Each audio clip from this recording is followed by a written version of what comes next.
Remaja jompo menjadi istilah yang populer di kalangan generasi muda.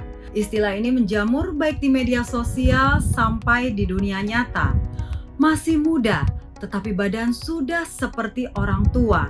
Sering pegal-pegal, mudah lelah, gampang mengantuk, gampang masuk angin, dan banyak lagi gejala-gejala lainnya. Bahkan yang tidak boleh ketinggalan harus selalu sedia koyo, obat gosok, dan obat masuk angin. Apa penyebabnya dan bagaimana cara mengatasinya? Saksikan pembahasannya sampai selesai.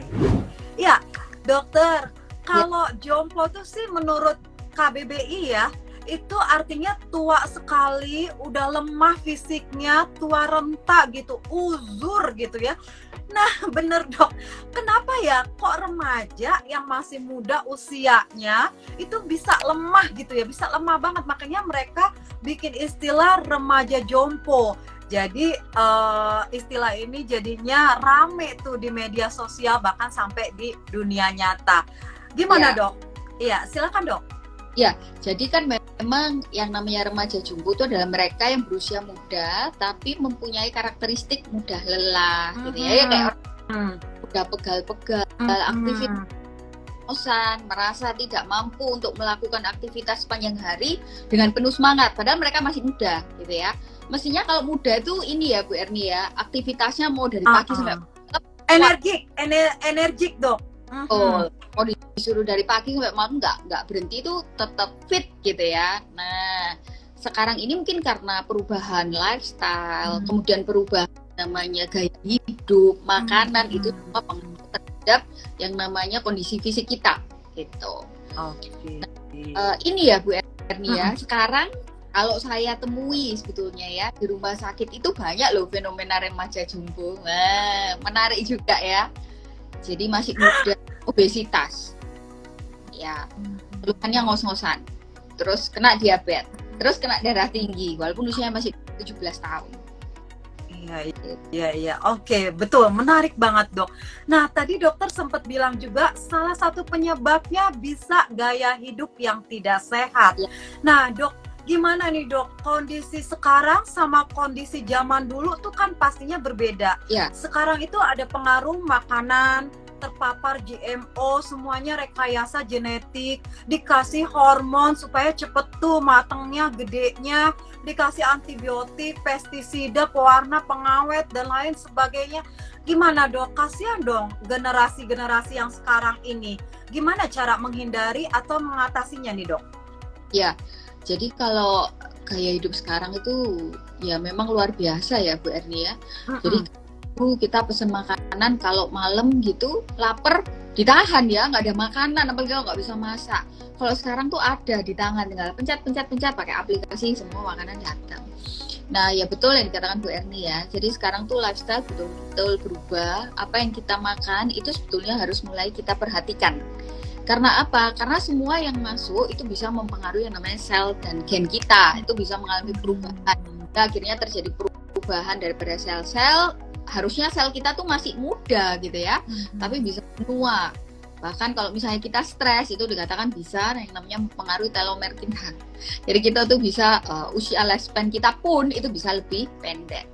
Jadi misalnya kayak sekarang itu kemana-mana macet ya, apalagi kan Surabaya. Bu Erni gimana di Jakarta? Jakarta tambah luar biasa. Wah, luar biasa dok. Harusnya ditempuhnya jaraknya misalnya 12 kilo cuman 20 atau 15 menit sebenarnya, tapi bisa 2 kali lipatnya. Bisa di jalan tuh bahkan kalau sampai parah banget bisa sampai 4 jam, 6 jam. Itu kan memberikan stres ya. Dan yang namanya stres itu benar-benar berpengaruh sama yang namanya kondisi tubuh kita. Jadi kortisol bisa meningkat, kemudian itu bisa pengaruh terhadap yang namanya peningkatan hormon stres, bisa mempengaruhi fungsi-fungsi sel kita. Ya, jadi kita mudah hipertensi, mudah kolesterol, kemudian mudah diabetes, dan itu juga terjadi pada mereka yang muda. Jadi mulai dari stresnya. Stres itu pasti pengaruh ya Bu Erni ya. Kalau zaman dulu orang nggak stres loh, kemana-mana bisa naik sepeda, rasanya santai banget ya, bisa ngelihat alam. Kok sekarang kan nggak bisa. Ya, itu satu, stres. Kedua, remaja saat ini itu banyak yang kurang beraktivitas. Ya, senangannya duduk di depan televisi. Ya, kita mention aja. Mager ya dok ya, mager. Mager, ya kaum rebahan. Siapa yang di sini kaum rebahan ya? Kaum rebahan itu saya juga sempat bahas ya. Salah satu pemicu untuk osteoporosis itu adalah kaum rebahan. Jadi mereka yang sama sekali nggak pernah beraktivitas, kerjaannya cuma goler-goler, menjadi kaum rebahan. Nah itu juga merupakan faktor risiko buat remaja. Jadi selain karena stres, kemudian juga karena goler-goler ya, magernya. Yang ketiga karena saat ini kan ini ya Bu Erni, tontonan tuh banyak banget. Dulu kita nggak tahu loh teman kita itu hidupnya kayak apa. Dulu kita nggak bisa lihat loh orang itu lifestyle-nya kayak apa. Sekarang buka Instagram ngelihat temennya, wah dia sudah pergi jalan-jalan ke luar negeri. Akhirnya stres gitu kan. Kayak membandingkan diri, dia sukses kok aku enggak gitu. Jadi overthinking.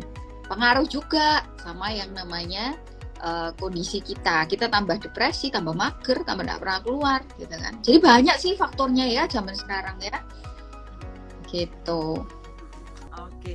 Nah, cara mengatasinya gimana nih dok? Supaya kita itu artinya kalau apa-apa tuh jadi gampang, terus jadi mager. Apakah kita harus lebih aktif lagi kah? Atau gimana nih?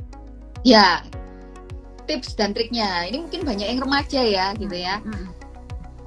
Yang pertama, memang kalau sekarang itu kita kan nggak bisa ngubah apa yang sudah ada di depan kita ya. Kita yang bisa kita kendalikan adalah diri kita sendiri gitu. Jadi misalnya nih, misal saya punya pilihan buat pergi jalan kaki ke tempat kerja dibandingkan naik Gojek ya. Dengan kesadaran pribadi saya akan pilih untuk berjalan kaki. Contoh lagi, kalau misalnya parkir nih motor ya di bawah atau misalnya mobil, ya kita memaksakan diri untuk beraktivitas, udah nggak usah naik lift, jalan kaki. Nah itu adalah berbagai trik untuk mengatasi. Yang kedua, jangan terlalu banyak scrolling media sosial yang tidak berguna. Ya, apalagi ngintip-ngintipi kehidupannya teman, udah nggak usah. Atau misalnya ngelihat hidupnya artis, aduh artis itu enak banget sih gitu ya, itu bisa bikin kita semakin overthinking. Yang ketiga, kalau perlu ya di aplikasi kita dihapus, nggak usah ada aplikasi makanan gitu ya, supaya kita nggak terlalu banyak belanja makanan.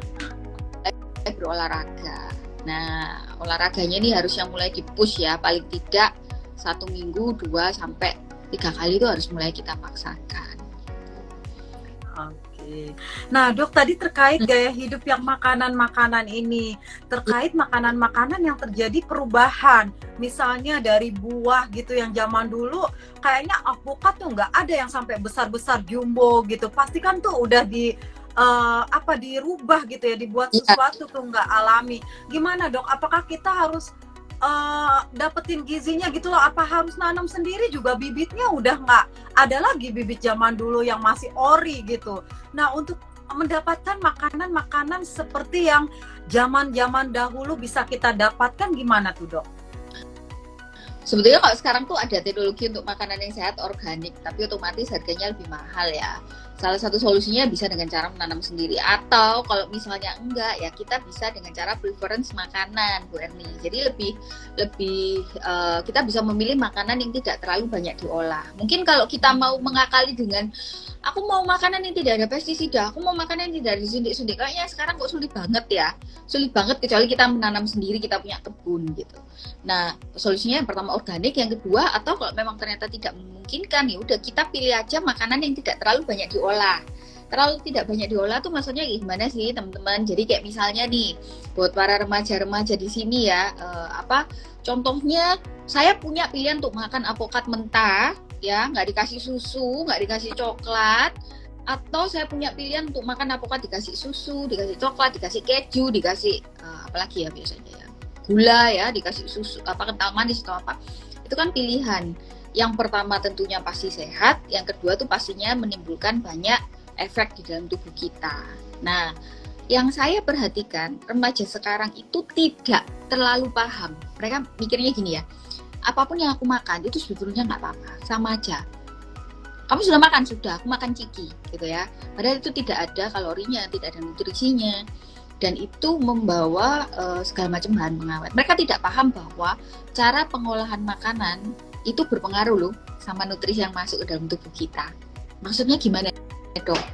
Pada saat kita punya pilihan, pilihlah untuk makan makanan yang pengolahannya tidak terlalu banyak. Ya, jadi misalnya nasi, ya udah nasi kemudian ditambah lauk, sudah. Nggak perlu tuh nasi terus digoreng, dikasih apa, kasih apa. Semakin kompleks, maka kalorinya akan semakin tinggi, dan itu pasti akan semakin buruk buat tubuh kita. Jadi kayak gitu sih. Oke, ya oke dok. Nah, kalau tadi kita ngomongin kaum rebahan yang istilahnya tuh apa-apa tuh pasti pegangannya gadget. Nah, Ya. ini gimana dok? Efek dari radiasinya punya pengaruh yang besar nggak terhadap kondisi remaja jompo sehingga timbul gejala-gejala yang kita sebutkan tadi? Ya, jadi ada penelitiannya juga ya. Jadi yang namanya paparan radiasi itu sebetulnya itu pengaruhnya kemana-mana. Termasuk kita natap kayak gini ya, Bu Erni, kita lihat handphone. Ini sebetulnya juga ada radiasinya loh. Itu harusnya kita pakai sunblock loh. Padahal pakai handphone di dalam rumah ya. Itu karena apa? Pengaruh terhadap kulit. Nah, itu pengaruh terhadap yang namanya kulit itu menjadi lebih cepat aging. Nah, apa gadget ini pengaruhnya pada otak? Dia pengaruh terhadap yang namanya fungsi sel otak. Bahkan juga pengaruh terhadap kesuburan, dan itu ada penelitiannya gitu. Jadi kita sebetulnya dari kecil kita harus membatasi jumlah gadget. Kebetulan ada anak saya di sini ya, mungkin supaya dia dengar juga, batasi gadget karena gadget itu mempengaruhi terhadap yang namanya fungsi otak. Jadi seperti itu. Jadi mempengaruhi yang namanya fungsi sel otak kita. Mungkin nggak terasa ya saat ini, tapi ke depannya itu pasti akan berkumulasi. Jadi jangan terlalu banyak main gadget. Kemudian kalau tidur, gadget itu juga harus dijauhkan ya. Kemudian kita juga harus mengupayakan supaya mulai beraktivitas keluar. Pengaruhnya gadget itu banyak banget ya, termasuk terhadap mata, terhadap eyesight. Gitu. Iya, oke. Nah dok, soalnya kalau dokter lagi ngomong, saya ngomong, suara dokter hilang. Jadi kita harus satu-satu ngomongnya nih. Oh gitu, oke, baiklah. Ya dok, kan kondisi fisik tadi kan gampang lelah, gampang ngantuk, gampang masuk angin, pegel-pegel. Jadi remaja jompo itu heboh kalau di TikTok gitu ya, harus paket starter pack-nya komplit yang isinya ada koyo, minyak angin, kayu putih, obat masuk angin gitu. Nah, sebenarnya kalau udah pakai begitu-gitu, dok, perlu nggak sih melakukan pemeriksaan ke dokter? Atau kita harus medical check up gitu? Tetap perlu ya. Kalau dulu guideline-nya tuh biasanya kalau muda di bawah 18 tahun, kita tuh ya udah nggak mikir mereka akan ada penyakit aneh-aneh. Dulu ya. Tapi sejujurnya, sekarang semakin geser tuh saya semakin ngeri juga ya ngelihat ya. Mungkin karena kalau penyakit dalam kan ngelihatnya pasien-pasien diabetes, pasien kolesterol, hipertensi, dan enggak cuman 1-2 ya, usia 13 diabetes loh gitu. Bukan yang diabetes karena dia dari kecil gitu tuh enggak. Yang satu Ya. gaya hidup ya. Bukan tipe 1. Tapi dia yang tipe 2. Kok bisa saya bilang gitu? Ya karena dia dengan obat dan dengan diet terkontrol. Kalau tipe 1 kan harus pakai insulin ya. Padahal dia masih muda banget gitu. Ada lagi yang usia 17 tahun hipertensi tanpa penyebab yang lain ya. Jadi kayak dicek USG-nya semua nggak ada kelainan ginjal, kemudian nggak ada tumor yang sebagai pemicu hipertensi. Hanya karena apa? Lifestyle-nya salah. Jadi kayak tidurnya kurang, stresnya berat, dia merokok. 17 tahun hipertensi kan. Jadi ya kalau ditanya perlu nggak sekarang yang namanya muda-muda remaja itu cek lab? Perlu, harus dilakukan screening. Bahkan kemarin saya dapat ya Bu Erni, kelihatannya fit loh, 30 tahun langsing gitu ya, maksudnya nggak ada ini nggak ada buncitnya dan sebagainya. Triglyceridnya 900 tanpa keluhan. Jadi kan saya kayak kok bisa ya, ngerokok Pak? Enggak gitu. Dan dia nggak kelihatan gemuk sama sekali. Jadi ya betul, mulai sekarang kita harus mulai waspada. Jadi remaja tidak menjamin bahwa tidak ada penyakit.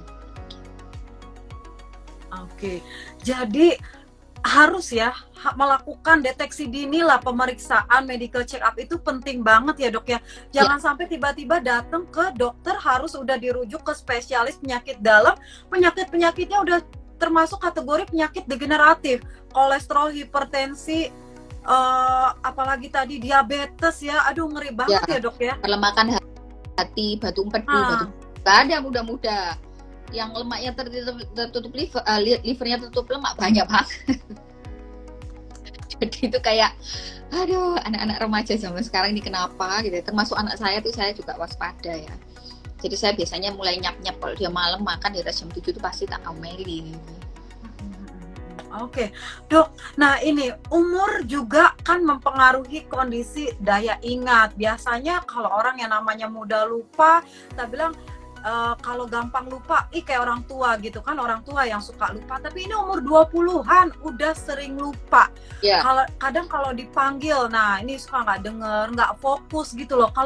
Kalau diajak ngobrol responnya, apa? Gitu.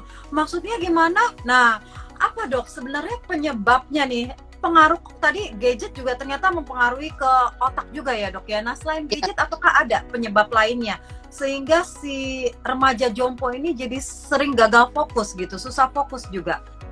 Ya, jadi yang pertama itu pasti karena